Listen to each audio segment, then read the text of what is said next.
Right, it is 1 minute past 6, so let's kick off. We've got Melvin. Does anybody know Melvin from A&M? I met Melvin for the first time today. I interviewed him for our manufacturing and profile.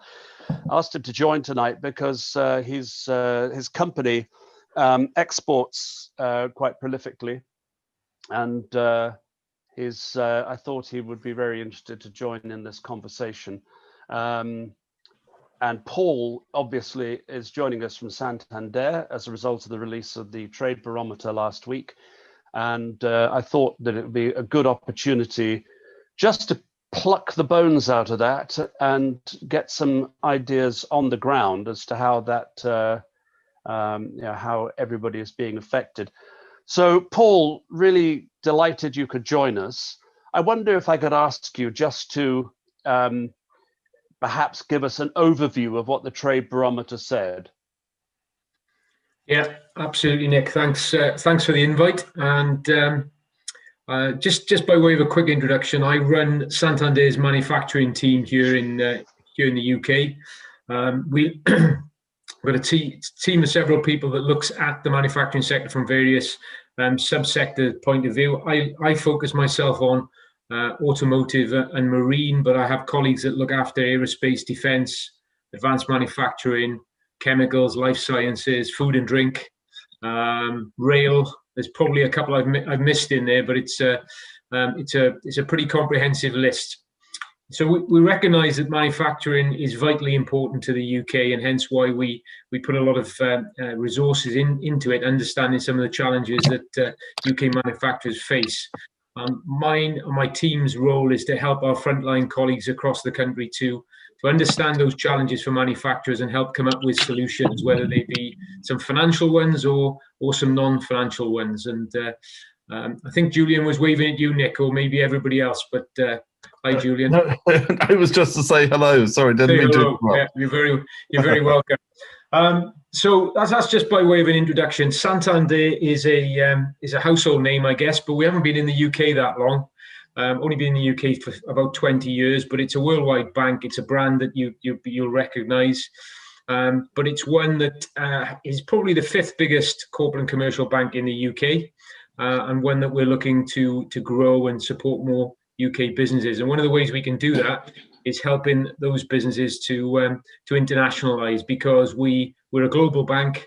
I think we're the 16th biggest bank in the world, and we operate ourselves in 10 of the major markets. And the markets that we don't operate in, we have partner banks, part of a trade club alliance that we've established that covers around about 85% of all UK trade. It can be looked after by either ourselves or our partner banks across the globe. So coming to the point, I'll get to it eventually, Nick. Santander's Trade Barometer is a report that we publish, and this is the 4th edition of it. It's a survey of 1,000 SMEs across the UK, not exclusively manufacturers across the board, but there are a large number of manufacturers within the survey, and we take a temperature check around this time each year just to understand what their feelings are, how optimistic they are, what their plans are looking like for the next few years, where they're operating currently, and from a domestic point of view and also from an international trade point of view. So I'd be interested to find out from Melvin if the findings I'm just going to talk through now actually resonate with you on the ground, given the experience you've got in international trade. So that's kind of where we come from. We published it last week. It is available. There's lots of social media posts out there. It's free to download. It's a PDF in a PDF version, summary of which is probably about a dozen pages long. Obviously, this year is a very different year to most. COVID-19 has seen to that. So we were expecting some fundamentally very different results from the survey. And I'm just going to pull up and bring it across. I won't share the screen because I'll just chat through some of the things. I don't want to turn this into a PowerPoint presentation, but I'll bring it across so I can look at the camera at the same time as just going through some of the key findings. But we thought COVID-19 might fundamentally change the outputs of this survey, but it has to a certain extent. But we still find businesses are surprisingly optimistic about the future. The survey tells us that 59% of businesses are confident of growth over the next 3 years. Now, I should remind you that that's not exclusively manufacturers, that's across the board. Manufacturers are probably about mid-table in their league of optimism. They're certainly not at the top. I think the people in the high technology field are probably right at the top, but they're not at the bottom either. They're somewhere in the mid-table. Business performance has also deteriorated as expected. Only 32% of businesses say that their business performance has improved, which is down from 46% when we did a temperature check back in the spring, but those results were prior to the world understanding what COVID-19 meant. One of the concerning aspects of it is business investment remains severely depressed. 39% of businesses intend to invest in product development, and only 36% intend to hire new staff in the next 12 months. And I'm sure there's a lot that are considering downsizing their business as a result of coronavirus as well. We've also got a perfect storm this year in some respects with Brexit, still not knowing what the terms of our exit are, and probably still not knowing for a couple more weeks. But so that has added a further complication. The key challenges that international businesses face, international trading businesses face from the survey, they're telling us are the understanding the regulatory changes post-Brexit, bureaucracy in general, and challenges related to COVID-19, and a couple of others they're thrown in, finding trustworthy partners and making connections and finding customers in their chosen markets. So those are some of the areas that international businesses are telling us is a huge challenge for them. I guess the reason that Santander does this survey is to understand those challenges and try and bring some solutions to the party, and that's what we're planning to do. We're going to be launching a new platform in the new year, which helps UK businesses to internationalize and really puts businesses in touch with partners that can overcome some or all of those challenges. So hopefully that gives you a little bit of a flavor. I can go into more detail in a second, but I'll pause for breath there, Nick, and just hand back to you, and just wonder if there are any questions, or if there's any debate or discussion that you want to bring in at that point.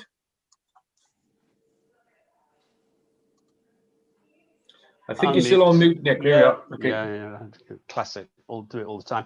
There's one point that came out very strongly, I found, which was that exporting is seen by increasing number of businesses as the way to counterbalance the impact of COVID. And I thought that was a very positive move, despite the fact, obviously, that the huge question mark hanging over Brexit and access to the EU. I think it's something like 84% of businesses regard the EU as their natural exporting market. But the fact is that people are very hopeful about exporting, and I took that as a real positive. Would you agree with that, Paul? Was that that was something that struck you as well?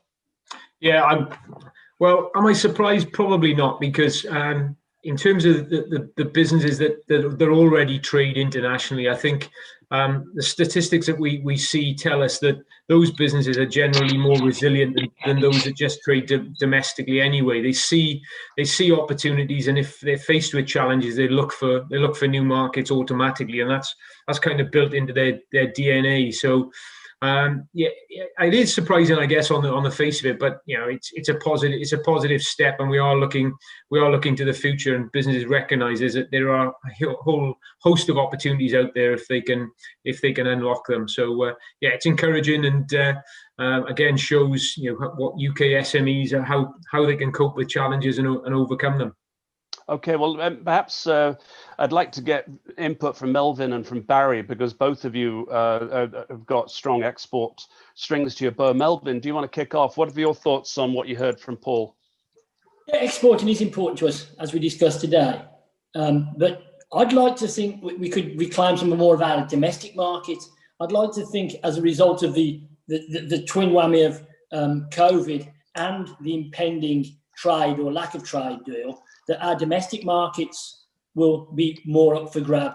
We won't be importing as much. So I'd like to try and focus on that as well as the exporting that we do. I am concerned, as Paul said, I am concerned about the potential for bureaucracy and delay in exporting our goods. The stuff that we export isn't time sensitive. But as we had a previous conversation today, we do import parts for our machines from Germany, from France. The nature of the parts are time sensitive. We need to, they're for repairs and spares, well, repairs actually. So we need them quickly. So any delay there does concern me. But again, if we can export more, we will. We've got a niche product. And so we've been fortunate in that people have come to us. So the concern that Paul raised about partners isn't one that really has hit us yet, unless we look to grow much more. But I think there are two opportunities. I think there's the opportunity to export and the opportunity to reshore more stuff. And Barry, I wonder if I could throw that to you as well, because you're in, am I right in thinking that you've got 50 countries Playdale exports to?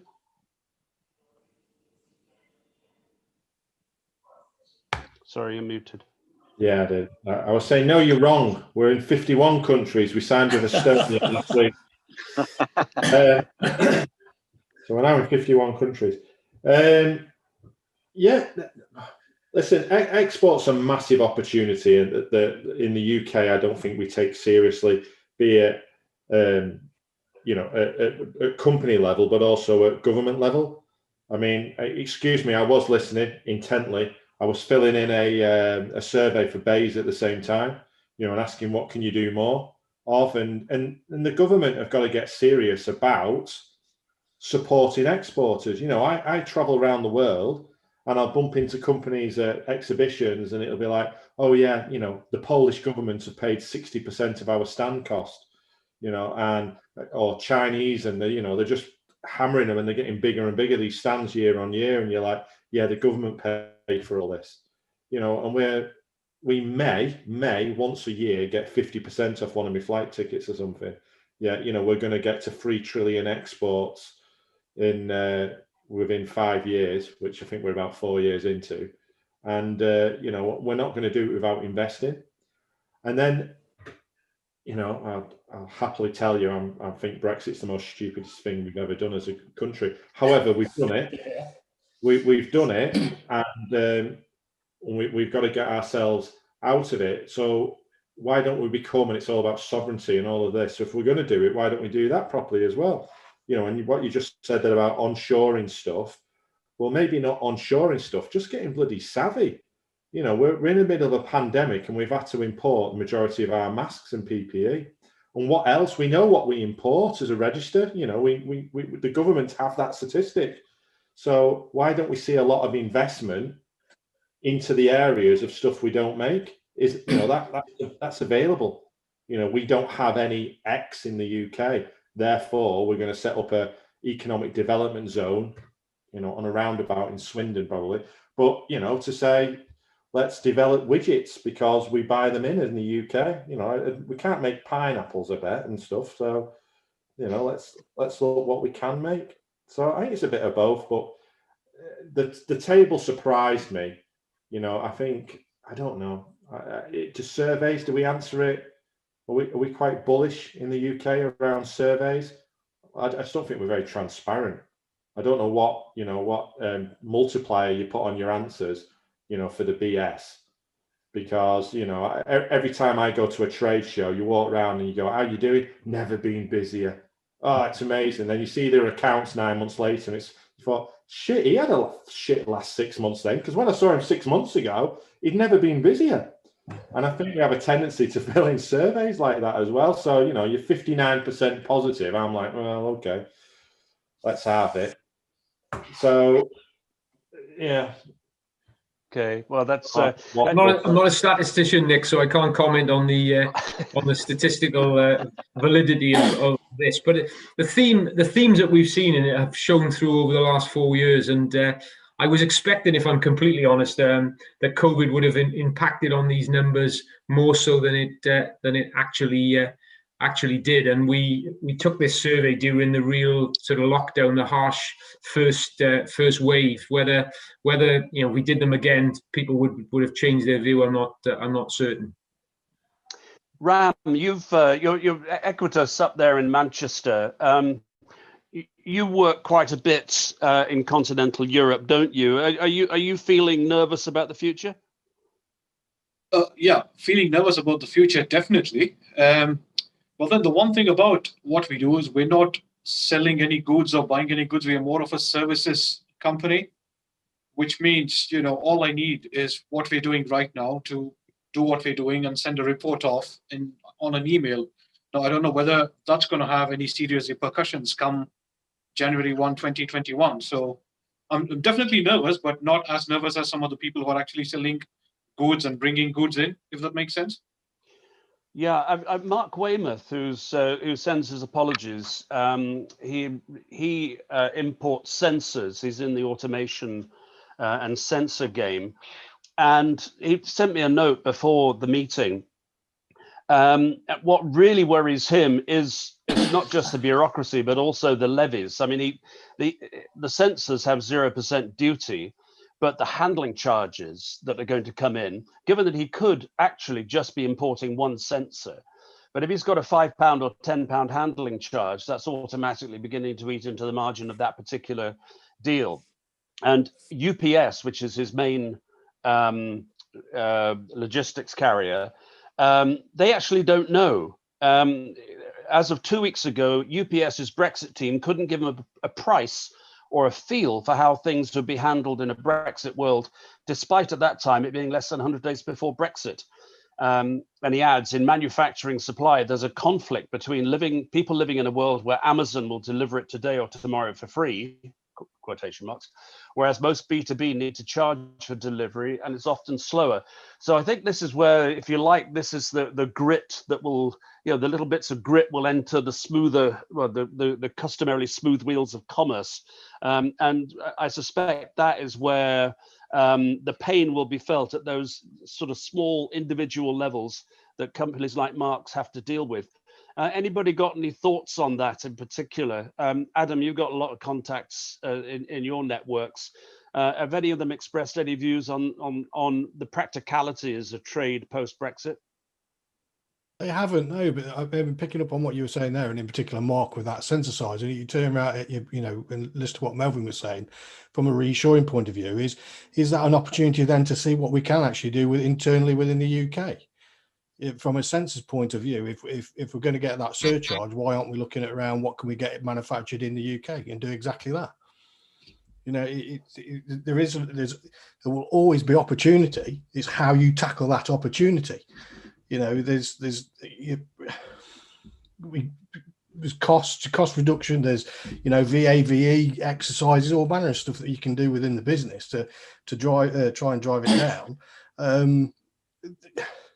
I haven't had any particular conversations within my network around the Brexit and that side. It doesn't seem to crop up, to be honest.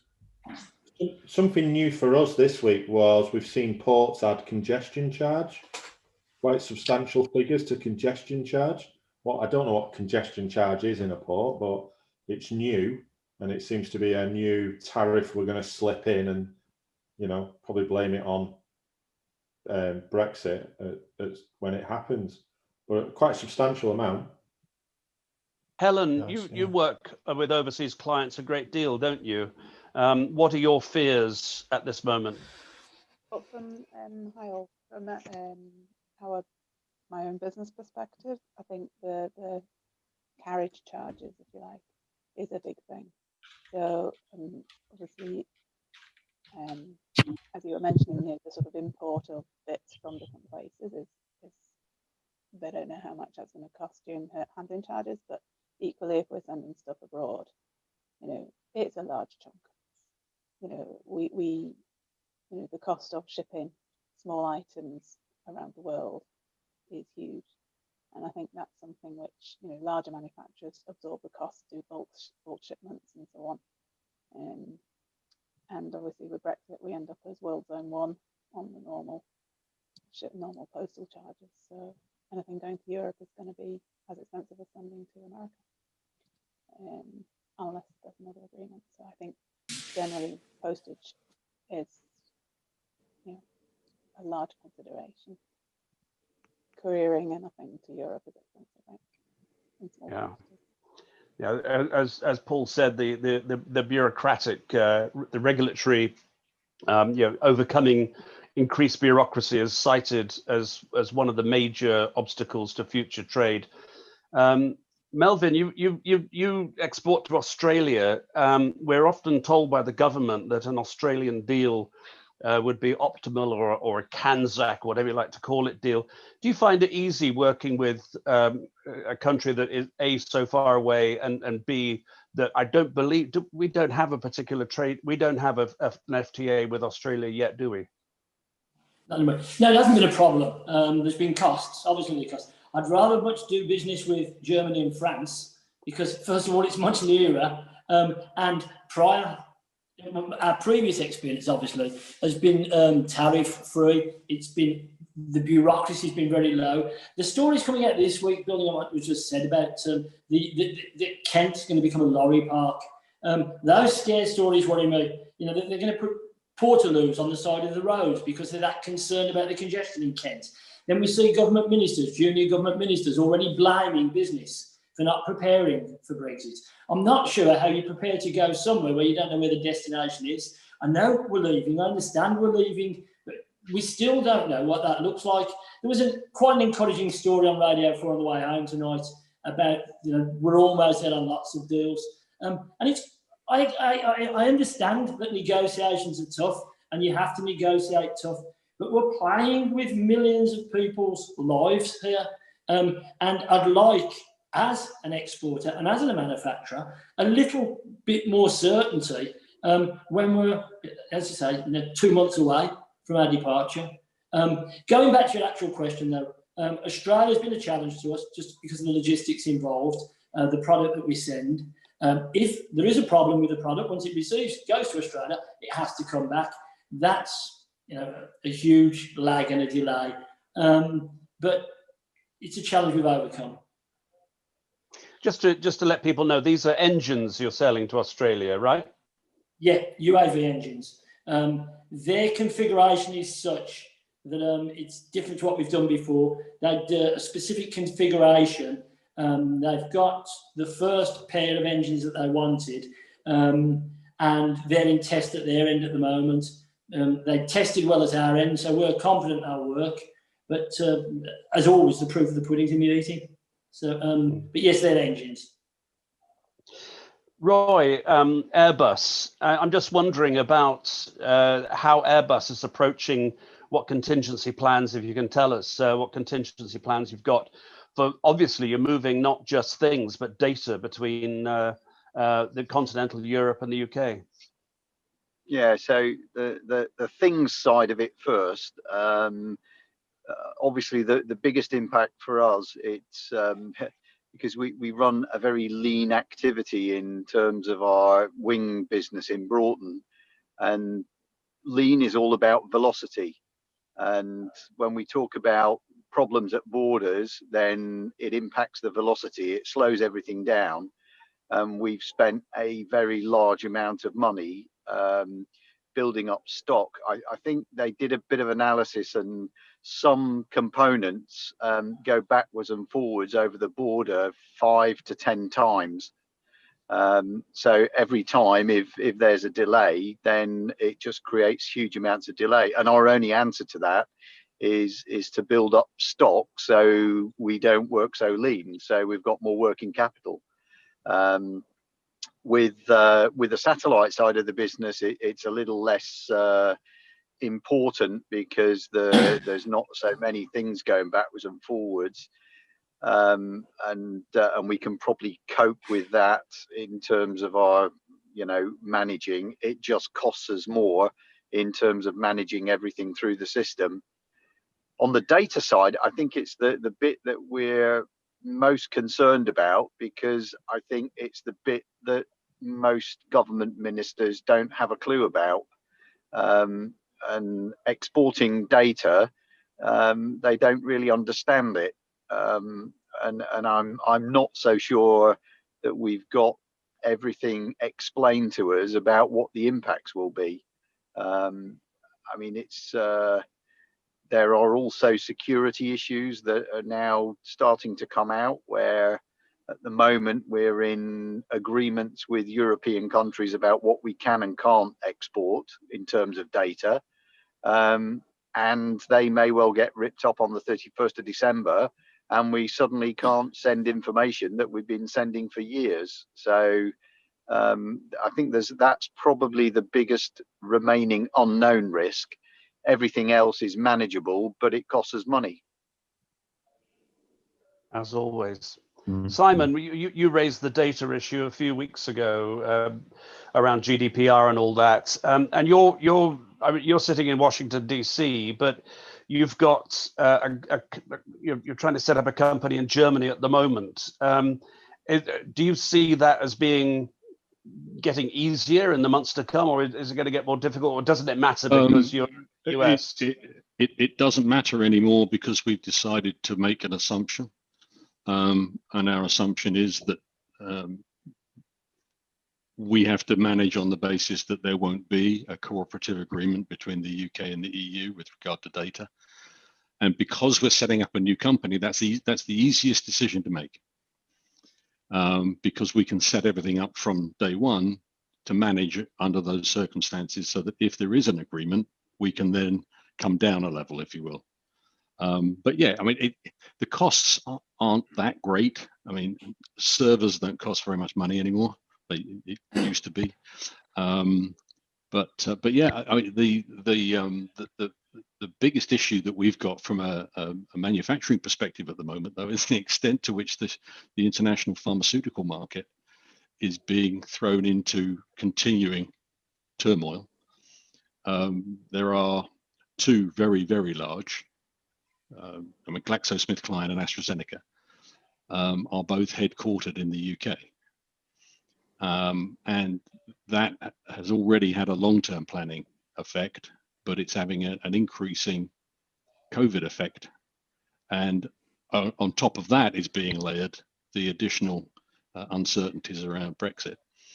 And although we're not involved in manufacturing any of those drugs, we are involved in the spin-off effects that has on budgets and planning. I mean, I've got one project, I can't say who it's with, but it's with one of those two companies, where half the team had been taken off our project because they were needed to be put onto another very large COVID-related project that company's involved with, which you can guess what it is. But you know, we lose half our team, which means all of a sudden decisions are taking significantly longer to get made. Yeah, there's that ripple effect, isn't it? There's a knock-on. Pardon me. I think that, Paul, I think I heard the word bandwidth being used. The businesses are just finding that they haven't got the bandwidth to deal with a lot of issues at the moment because they're being focused so heavily on COVID and getting through that, and also prepping for Brexit. If only they knew what was going to happen. Yeah, 100% agree with that. I think we're very conscious that we plan to do a number of virtual events in the at the end of this year, but we're pulling back from that because of that very issue with bandwidth. You know, businesses they may have been trading with Europe for a long time, and they're faced now with, you know, sort of customs forms, certificates of origin potentially, and things that they've never had to do. So I'd be interested in that actually. Is that an issue for businesses? Or you know, the people represented on this call, do they, you know, are they stressed by that? Do they know what they need to do? Because I can't remember. I think it was Melvin made the comment earlier that, you know, we don't know what's going to happen in terms of a deal or the exit terms, which is 100% right. But some of the information is known out there, and we know, you know, the businesses, the 80% or whatever the figure was that we talked about earlier, that already trade with the EU. Their trading relationship, even with a full deal, will alter dramatically from the 1st of January in terms of the customs declaration forms they have to submit and other things like that. So I'd be interested in, is that a challenge for some of the businesses here? Are you already prepped for it? Because statistically, I think there was reports this week that around 50% of businesses still probably are not really geared up for that, even though that is the known entity of what they'll need to do from the 1st of January, irrespective of whether there is a deal or not. What do you think, Melvin? Are you geared up for the bureaucracy? The Grand Old Duke of York took us up the hills too many times to march us back down. This time we've done very little. The focus has been primarily on COVID and our way of dealing and just making sure we're still here in January, late December, early January. It'll be very simple, I think, from our perspective. We'll just take the cost and ask our hauliers to do all this for us, and pass it on to our logistics company. But there'll be a cost to us in that sense. Yeah, that's Barry. Do you outsource that kind of work, or do you have an internal team managing that kind of export documentation and so on? A mixture of both. So it depends on where. Freight forwarders, we have some key suppliers, but we do it ourselves. And we've trained up staff. We've actually took use of the government's training. With EY, got £1,500 per member of staff to train them up on documentation. So, and that was all part of our risk register to get ready, really. So we have hit the button to stockpile again for, I think, the 3rd time. But when I say stockpile, it sounds very grand, doesn't it? It gives us 2 weeks of extra stock. So we haven't got the cash to have 3 months, but if stuff's delayed by 2 weeks, it's delayed by 2 weeks. And just for reference, I had to look it up while I was after I'd mentioned it, but it says, what is a congestion surcharge at port? And the definition is, or description is, this surcharge is dependent on unusual events, e.g. strikes, bad winter, major port fires. So it's already happening. They're seeing it as a bad winter, at port, and forwarders can put this in. And it just as a tip, question your forward on this surcharge if you were not informed beforehand. These are extra costs coming in already before we know what the future is. And as for Australia, we can send stuff cheaper to Australia by container than we can get it by road to Germany. It's a misconception that often that it's very expensive, because there's a surplus of containers going back that way with China, exporting so much, so you can pick quite cheap freight to Australia. That's interesting. Richard, sorry, who said that? No, that's me, Ram. Hi, Ram. Just a quick one. I mean, yeah, we're looking at the manufacturing and the exports and imports and everything, but are we also concerned the fact that our capability to participate in pan-European research and be at the forefront of the next generation of innovations and technologies and everything is also going to be severely hampered by everything that's going on around us?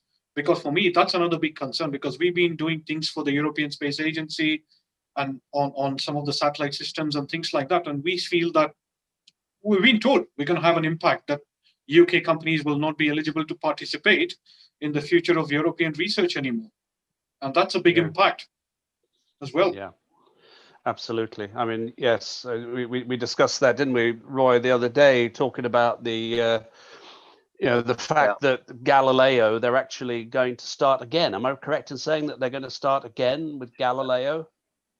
No, they got to redesign the security system, because it was designed and built, both the ground and the space segment security systems were built in the UK. So if they want them to be secret from the UK, they're going to have to rebuild them. Right. And the people with the talent to build them actually are in the UK. Yep, they're in Portsmouth and Leatherhead. So yeah. Amazing, isn't it? And we won't go into the detail of that, because I know that there's possibly some commercial sensitivity down the line on that, but it's going to be very interesting to see how they do it. Richard at Crystal Doors, Do any of your products go overseas, or are you making exclusively for the UK market? Direct, we don't export anything, which is great, which means we don't have any of the difficulties with all the paperwork. On our supply side, we usually hold on to about a month's worth at the maximum. We've now got 2 months worth of stock ready for Brexit. The other one is our importers. We've now put a lot of pressure on them, and they've also asked for what are our forward buying experience. And they're obviously getting ready for whatever happens. We've already seen it with the Brexit itself. Is everybody sort of built up stocks expecting everything to go wrong.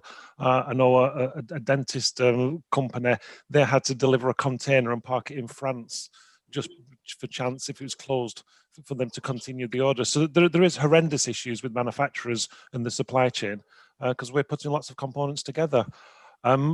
For us, yes, we export to Australia. It's our company that we sell to, which is Teal. They've got a 5-year contract with Australia with the healthcare. We do a lot to America and Canada. Once again, we're extremely busy. We're about 35% up on turnover. The kitchen, bedroom, bathroom market is about 30% altogether. So we've got the added pressure of already the supply chain is absolutely at maximum. Things like one of the large companies who supply components, they're out of legs for kitchens. They've got no legs. So people, when they're sort of ringing up and saying, I want my kitchen, they say we can't fit it for another, instead of 3 weeks, 6 weeks. Sometimes they've actually not got any of the products already. So Brexit's going to compound that problem once again. So from my understanding, exactly what Paul's saying is companies now need to be shoring up and sort of saying, are there alternatives in the UK? Going back to surveys, and obviously I do understand Barry's, everybody is how are you? I'm fine. It's true. People don't say the truth. But Greater Manchester Chamber, they every quarter do a survey and have done for many, many years. And they do seem to get the right indications that through COVID, they've seen the dip from the companies that fill the surveys in. And tomorrow there's the annual general meeting. And once again, they'll be talking about what is the reflection of the manufacturers in Greater Manchester. And it is, we don't know what's going to happen. I screwed up on the day of the Brexit polls. The exit polls said that we were staying. So I didn't transfer the 200 grand into euros to buy my spray robot. And what did it do? The pound fell the morning afterwards. It's like, get rid of the money quickly, as it kept on free falling. So none of us get it right. I think prior to Christmas, and obviously we'll all have our virtual parties rather than getting together, won't we, on New Year's Eve. It's going to be a fact of whatever happens. We just do whatever we can prior, which is whatever that might be. COVID has been one of the issues, but the main one to me is I don't think it's going to be a lot of change apart from what Barry's come up with, is people are going to profiteer out of it. Is there's going to be a bit like at the moment, apologies, Paul, I'm trying to get a personal mortgage from Santander at this moment in time. Normally that would be quite straightforward. I own the company, I'm worth 3.5 million. To get a £250,000 mortgage, they're asking me the daftest of questions because it's COVID-19, and they've taken 7 weeks to return instead of normally within 3 weeks. So obviously everybody is extending. I'm scared. The biggest one to me is Euler Hermes. Euler Hermes have literally just turned off all the insurance once COVID started, to force the government to back them. And they're still turning off all the credit with everybody to sort of say, well, we've seen your filed accounts, but actually want now your management accounts. I want to know, are you surviving through COVID? Is your company now doing better, or is it doing worse? You've taken a loan out. How are you going to pay it back? Once again, they're asking 1,000 questions just to make sure. So everyone is in panic mode. It's an interesting time. Mm. Yes, please, Barry. Yeah. I just want to mention, because it's highly relevant at this time, but Crystal Doors won a Northwest Manufacturer of the Year award announced this morning, and I think he should be congratulated. Well done. Thank you. Richard is out on the town in London. Yeah, this is the magic eye. This is when I went down to. This is winning the the Manufacturers Award last year. Allowed everybody to go down to Westminster, and this is the hotel that we stayed in. and the view from it. So I thought I'd put that as a background as Paul's Is obviously. that from the Royal Horse Guards or something like that? Well done, yes. I do want to mention, I wanted to see if somebody could say that.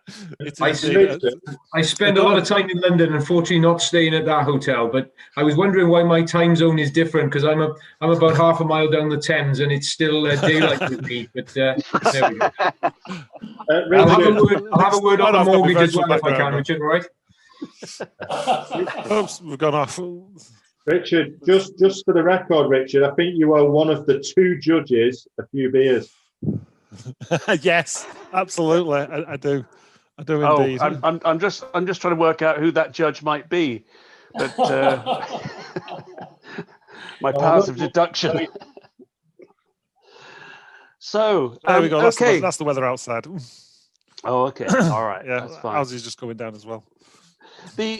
Of course, we talk about exporting, but we import a lot as well. We import more than we export, and you've touched on that, Richard. The fact that even if manufacturers may not be in the export game, but they're in the import game because they're bringing parts in. I think everybody's going to just be brought up, no matter how hard they've worked to prepare for it. I think there's going to be a real shock to the system if we don't get a deal, and very, very quickly. Anybody else who's not in manufacturing but observing this? So Ben, I'm wondering if you've got any thoughts. You work with a lot of businesses down there in the Southwest, the value engine. What are you hearing from companies like Bot and so on? So obviously, I think, they are nervous. They're increasing stocks. I think for Bot particularly, more the nervousness is around supply of components, because most of the market is in the UK. So I know the company's done a lot of work to increase the actual stocks they're holding. Obviously a lot of the manufacturing happens here, but there's always components and things. The company's it does have the benefit of having operations in Europe and operations in the UK, but the fact is that different components and different products are manufacturing in different countries, so you still have to get them to the end customer. In terms of other clients, I think it's a concern. They've done the work on stocks and things, but I think a lot of the concern at the moment is just being overtaken by all the COVID stuff and just surviving. Yeah.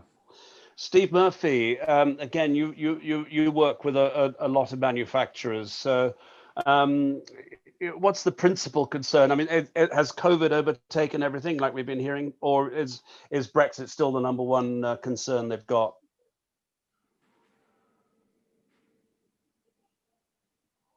Been trying to contact people over some software sales, and I'm sort of surprised by the lack of response. So I'm sort of thinking they're struggling.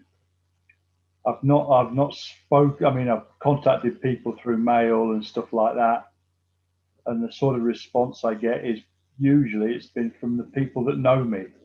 So if I say, look, this looks like a good idea, do you want to have a look? Then fine, but I'm not seeing any. I'm sort of not getting a massive positive feel, to be honest. Yeah. It's very much in combination of COVID and the Brexit is putting people in a situation where they're in survival mode. And so that was the sort of question I wanted to put to Paul are people coming to him with proposals to be able to say, look, we think we will be able to have we think we'll have a grip on COVID by, say, January or February. We'll better say, this is how we deal with it. This is how we live with it. Are people coming forward with proposals that say, this is what we need to prepare for that upturn? Well, I'll answer that question in a second, Steve. One thing I was going to say was I put a post out yesterday on LinkedIn, and one of my contacts came back to me and said, "Oh, thanks for that. I'd forgotten about Brexit." And I think he was only half joking, because there's so much, everybody is focused so much on COVID at the moment. But I think we will get through it. It will be probably the second half of next year before we have it behind us. So hopefully there'll be a vaccine in play by then, and we'll be able to distribute it across and get on with things, really. In answer to your question, we've been very active from day one in terms of providing the government support schemes.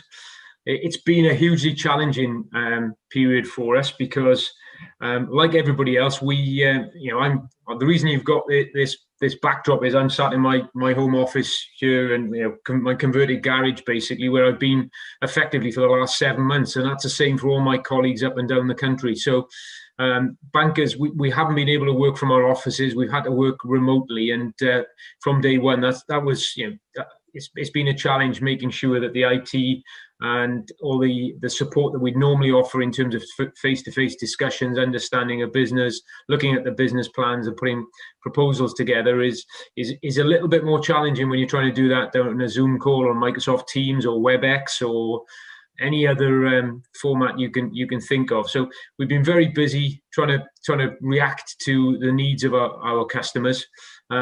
We've put a lot of money out that's backed predominantly by the government schemes, but we have still taken on new businesses during that period and funded new proposals. Granted, it's not been on the same level that you would normally expect to have seen during that period, but there are still surprising number of businesses that are faring reasonably well. They took a hit at the start when they had to close, they had to alter their business operations and safeguard their people, which are always the main priority. But majority of businesses have bounced back really well. Certainly the ones that I come into contact with, and they're looking ahead to the future. The biggest challenge is there isn't a definite end date, is there? Now, we don't know that. We can't plan for the fact it's going to all be over by the 31st of January. Plus we've got Brexit as well in the background, and we don't know how that's going to impact. And picking up on some of the comments, that the other things that it's going to impact on in the longer term are our general relationship with Europe. I am by definition an optimist, though. You could argue that, having been in banking for 34 years, you have to be an optimist. But I think my view is that the discussions are, I hope, coming to a reasonably positive conclusion. I don't think we'll get an all singing, all dancing deal, but I think a lot of times we forget how important we are to Europe as well in terms of a trading partner. It's often seen as a one-way experience for the UK, what Europe has done for us. But without the UK, the manufacturing sectors in the European Union will suffer massively across the board. So I hold on to that hope there will be some form of deal and realistic way of moving forward, so that we can both make the best of what is not an ideal situation. And whatever your politics, and if you turn the clock back, and if we could have a harmonious way of working together, that would be beneficial for everybody, I'm sure. But short answer to the question is we are supporting businesses to look to the future, develop and grow, and but it's not in the same numbers as we would be doing sort of 12 months ago, because a lot of businesses are just in a holding pattern, just survival mode, trying to get through the next 3, 4, 5, 6 month period, or however long it is. That's my perception as well. That's a question. Julian. That's what they're working hard at. Julian, hi. Very interesting. I'm wondering if given that you very much work, you're in the angel sphere, you work with a lot of colleagues in Europe in the Business Angels network over there, and of course you're an NED with a number of companies. I'm just wondering what your thoughts are on hearing all this. Well, actually, I was going to sort of pull back and go back up to some of the negotiations that are going on at the moment for the trade agreement, and really throw the question open to all of you as exporters and importers. Is supposedly one of the sticking points for the agreement is the state subsidy of businesses, and there's really two questions I've got. One is, to what extent do we in this country support businesses, large and small?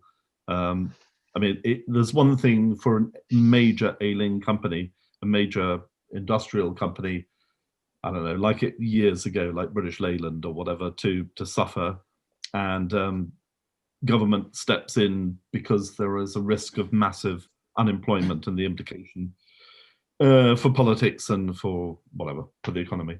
But I just wonder, the second part of the question is, what happens if we don't reach agreement with regard to state subsidy? Would, you know, do we feel that Britain would then say, well, look, we're not bound by European Commission rules? I have some numbers there. Sorry, Julian.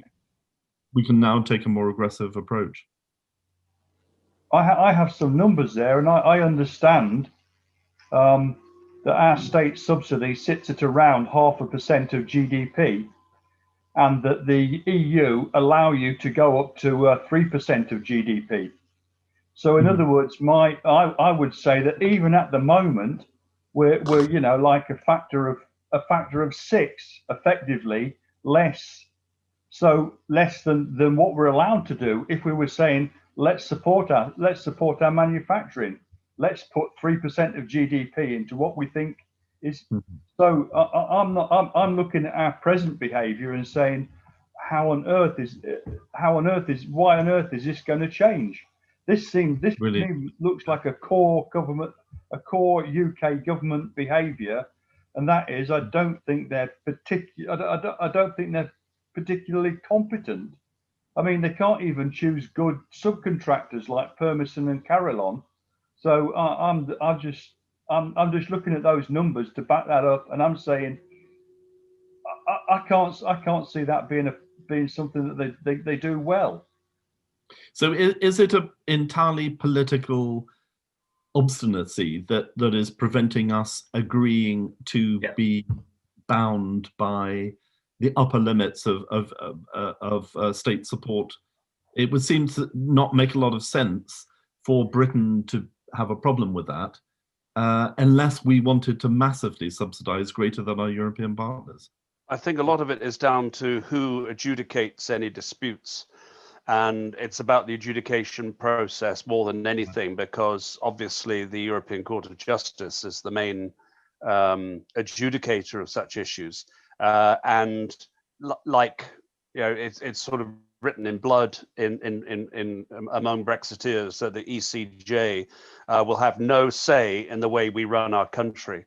And so it is more principle than practicality, I believe. But of course, you know, as we all know, free trade agreements around the world, doesn't matter who your overarching entity is, whether it's the WTO or the ECJ or whoever, there has to be one. You know, the UK is only going to be swapping one entity, one adjudication entity for another. The WTO has rules on state aid, just like the EU. I think it's more about the it's more about the principle of who has a say. You know, it's all about the sovereignty thing. Sovereignty issue, yeah. That's my take as well, Nick, 100%.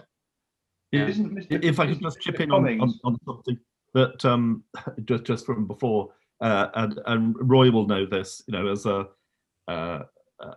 veteran as I am, attendance of IBC in Amsterdam, and I think it was I can't remember who it was saying before. Who was saying before that British government's support for exporters. My only experience of that is the British village at the IBC in Amsterdam, which was some of the most pathetic sort of yes minister type support that you could ever imagine.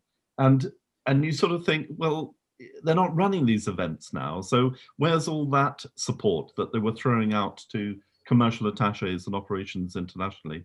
Where's that effort now being focused? How is the British government, through its you know, various instruments, organizational instruments, actually assisting exporting? What's it actually doing at the moment in these strange times? Paul, Paul, the Trade Barometer touched on government help for exporters. What were the findings? Can you remember what the survey said about what people felt about government assistance and whether they do enough?